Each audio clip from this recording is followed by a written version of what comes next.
23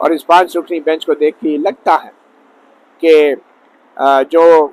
اختلافات جو سامنے آئے تھے ججوں کے بیچ میں سماعت کے دوران ہی، جیسے جمال منتخیل نے بھی ایک نوٹ پڑھا تھا، جیسے اطمن اللہ نے بھی نئے سوال اٹھا دیے تھے، جیسے منصور علی شاہ نے بھی نئے سوال اٹھائے تھے، تو ان اختلافات کے نتیجے میں ہوا یہ کہ جسٹس اعجاز الاحسن اور جسٹس مظاہر علی اکبر نقوی کو تو بینچ سے نکال دیا گیا، مگر پھر ساتھ میں دوسری طرف کے 2 معزز ججوں کو بھی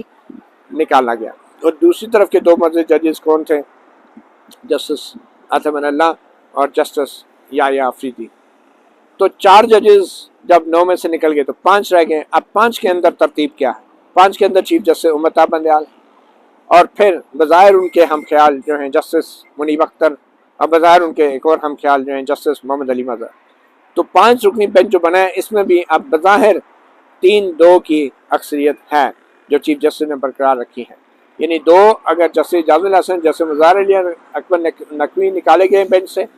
تو پھر دوسری طرف سے بھی 2 جج نکال دیے گئے، جسٹس اطمن اللہ اور جسٹس یحییٰ آفریدی۔ تو آج کے اس حکم نامے میں ایک مزید جو دلچسپ انکشاف ہوا ہے وہ مزید اختلافی نوٹ کچھ سامنے آئے، بڑے دلچسپ اختلافی نوٹ ہیں۔ 4 ججوں نے اختلافی نوٹ لکھے تھے، اور وہ اختلافی نوٹ ایک ہیں جسٹس اطہر من اللہ نے جو اختلافی نوٹ لکھا ہے وہ آپ کو بتاتے ہیں، اور اس کے بعد جسٹس یحییٰ آفریدی کا اختلافی نوٹ ہے، جسٹس جمال خان جو ہے جمال خان منتخیل کا اختلافی نوٹ ہے، اور جسٹس منصور علی شاہ کا اختلافی نوٹ ہے۔ اختلافی نوٹ یہی تھا کہ بھئی یہ 9 رکنی بینچ جو ہے اس کو ان معاملات میں نہیں پڑھنا چاہیے، یہ کسی نے کہا کہ یہ ہائی کورٹ میں ہے۔ تو ہاں ان اختلافی نوٹ کے ساتھ جو 23 فروری کا آرڈر سامنے آیا ہے وہ بڑا ہی دلچسپ ہے۔ اس کا جو آخری پیرا ہے وہ کہتا ہے کہ چیف جسٹس لکھتے ہیں کہ 23 فروری کو جو سماعت ہوئی اور جو اضافی نوٹ جو ہیں وہ ڈالے گئے ہیں، اضافی نوٹ جو کہ اس فیصلے کے ساتھ ایڈ کیے گئے ہیں، جو کہ جسٹس سید منصور علی شاہ کا ہے، جسٹس یحییٰ آفریدی کا ہے، جسٹس جمال خان منتخیل کا ہے، اور جسٹس اطمن اللہ کا۔ اور پھر اس کے علاوہ اضافی نوٹس کے علاوہ ہم نے کچھ ڈسکشن بھی کی ہیں، کچھ غور و خوض بھی کیا ہے anteroom of this court, یعنی کمرہ عدالت میں غور و خوض نہیں کیا،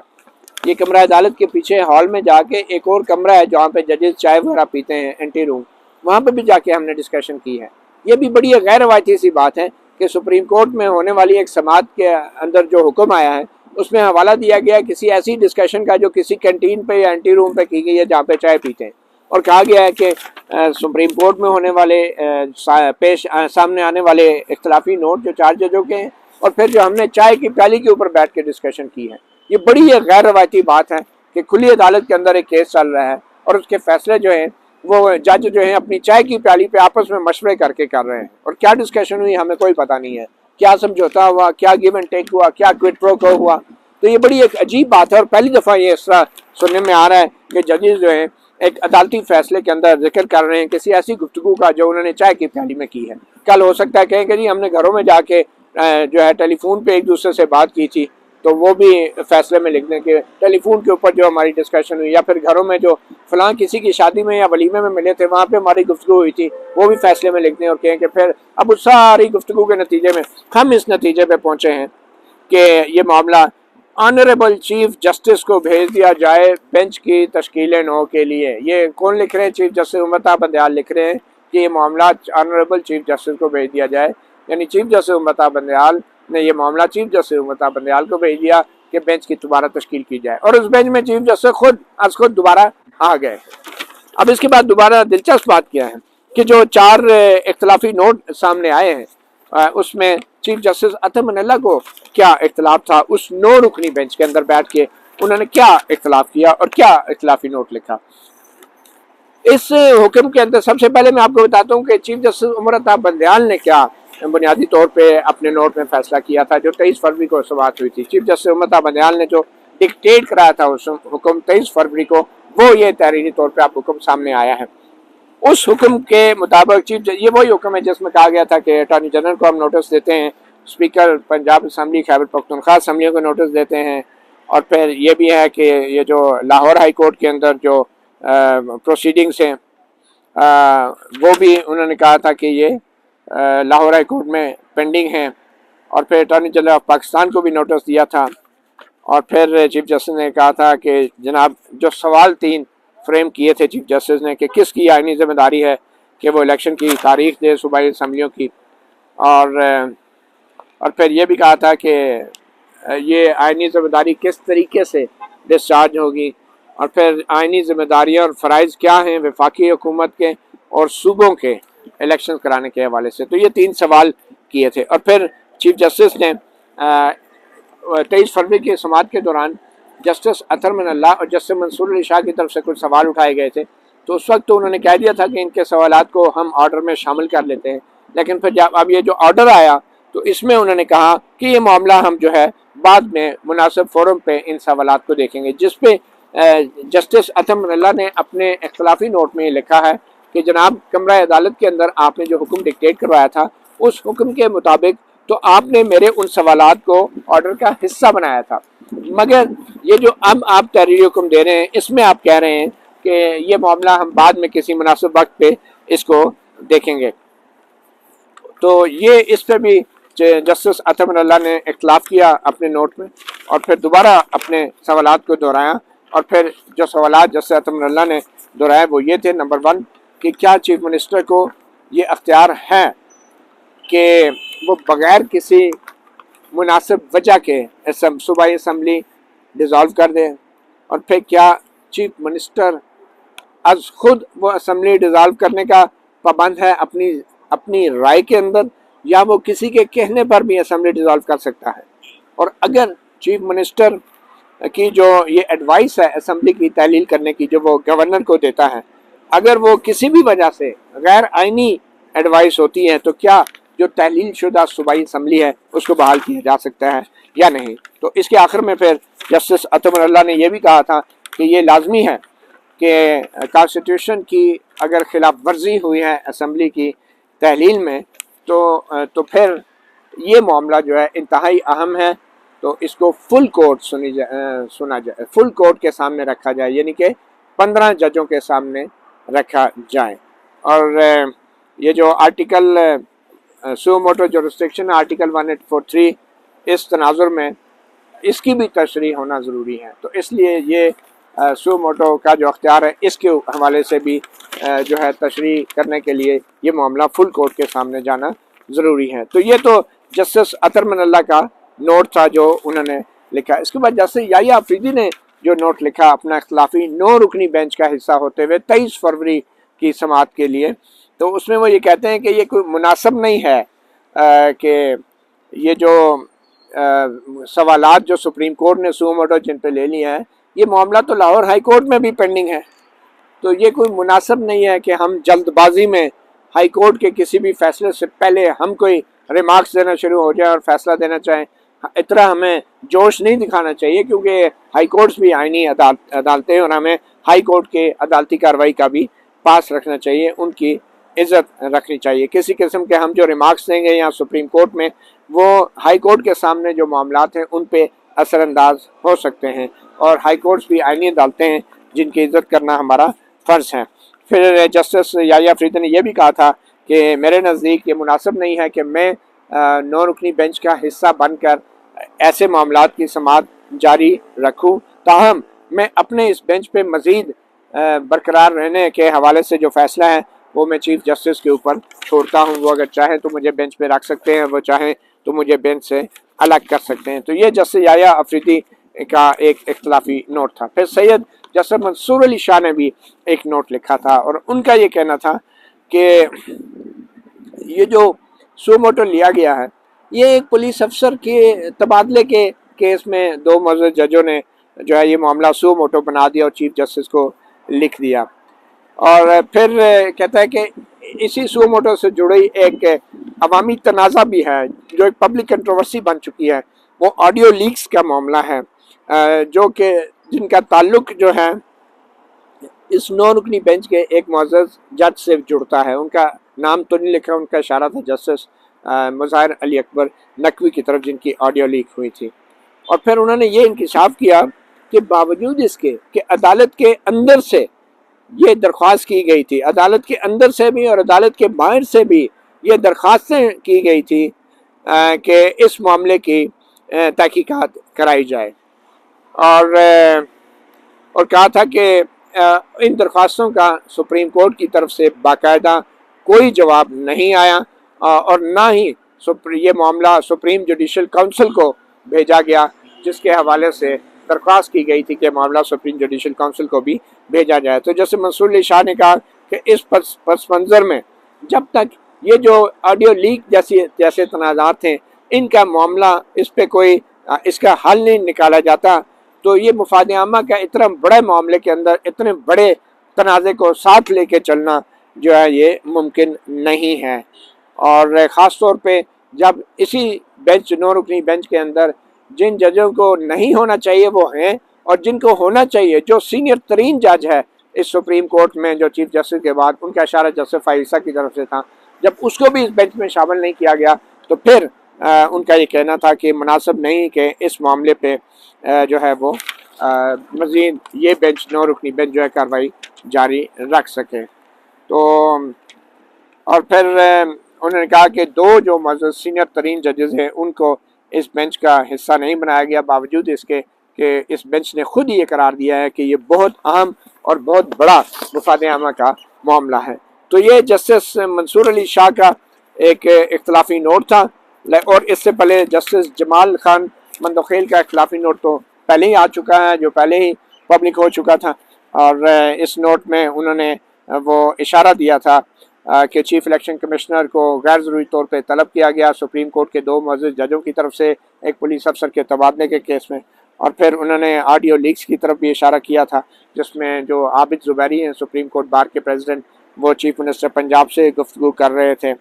اور پھر انہوں نے یہ بھی کہا تھا کہ جسٹس اعجاز الاحسن، جسٹس مظاہر علی اکبر نقوی جو ہیں وہ آلریڈی یہ جب سو موٹو کا سمری بنا رہے تھے، کیس بنا رہے تھے، نوٹ بنا رہے تھے چیف جسٹس عمر عطا بندیال کو بھیجنے کے لیے، تو اس میں انہوں نے اپنا اوپینین، ڈیفینیٹو اوپینین، ٹھوس رائے اپنی دے دی تھی، یہ کہہ کے کہ بظاہر یہ معاملات انتہائی سنگین آئین کی خلاف ورزی کا، تو اس لیے ان 2 ججوں کو اس بینچ پر نہیں ہونا چاہیے۔ تو یہ 4 ججوں کے آج اختلافی نوٹ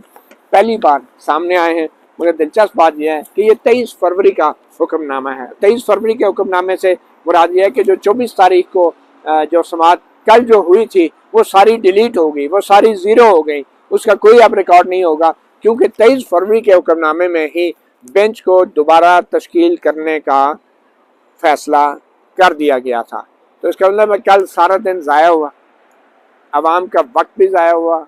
ٹیکس پیئر کا پیسہ بھی ضائع ہوا، اور یہ 23 فروری کا آرڈر آج جاری کیا گیا، اور کل میں جتنی بھی بحث وکیلوں نے کی وہ اب کہیں ریکارڈ میں نہیں آئے گی۔ اچھا، اس آرڈر کے فوراً آنے کے بعد چیف جسٹس عمر عطا بندیال نے اپنے چیمبر میں جا کے اپنے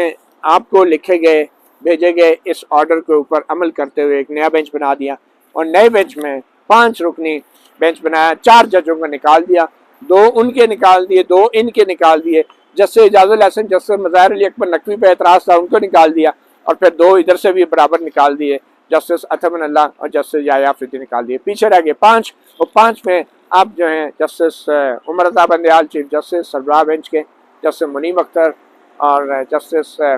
محمد علی مظہر ایک سائڈ پہ، اور دوسری طرف 2 ججز رہ جاتے ہیں، جسٹس جمال خان مندوخیل اور جسٹس منصور علی شاہ۔ تو بظاہر اب جو ہے 9 ججز کے بینچ میں جب یہ 5-4 کا ایک تقسیم تھی، تو اب واضح طور پہ یہ 3-2 کی ایک تقسیم نظر آ رہی ہے، اور چیف جسٹس عمر عطا بندیال نے کچھ دیر پہلے سماعت کے دوران یہ اعلان بھی کیا کہ ہم کل تک فیصلہ سنا دیں گے۔ اب دیکھیں یہ کل تک فیصلہ